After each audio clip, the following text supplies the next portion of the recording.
सोलापूर शहरातील मुस्लिम बहुल भागांमध्ये मूलभूत नागरी सुविधा, नवीन ड्रेनेज व्यवस्था आणि शहरातील सर्व कब्रस्तानांच्या सर्वांगीण विकासासाठी विशेष निधी मंजूर करण्याच्या मागणीसाठी सामाजिक कार्यकर्ते फारुख शाब्दी यांनी आज पूनम गेट जिल्हा परिषद परिसर येथे बेमुदत अन्नत्याग आंदोलनाला सुरुवात केली आहे.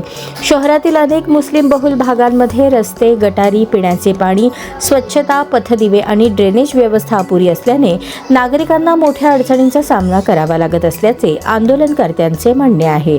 तसेच शहरातील विविध कब्रस्तानांमध्ये संरक्षण भिंत, अंतर्गत रस्ते, पाणी, स्वच्छता, प्रकाश व्यवस्था आणि इतर मूलभूत सुविधांचा अभाव असल्याने तातडीने विकास कामे हाती घेण्याची मागणी करण्यात आली.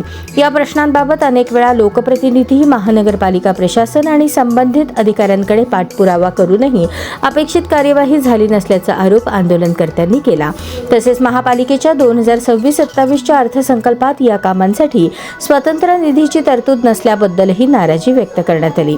राज्य शासनाने विशेष निधी मंजूर करून निश्चित कालमर्यादेत विकास कामांचा कृती आराखडा जाहीर करावा अशी प्रमुख मागणी करण्यात आली. शासनाकडून सकारात्मक निर्णय होईपर्यंत हे बेमुदत आंदोलन सुरू राहणार असल्याचे फारुख शाब्दी यांनी स्पष्ट केले.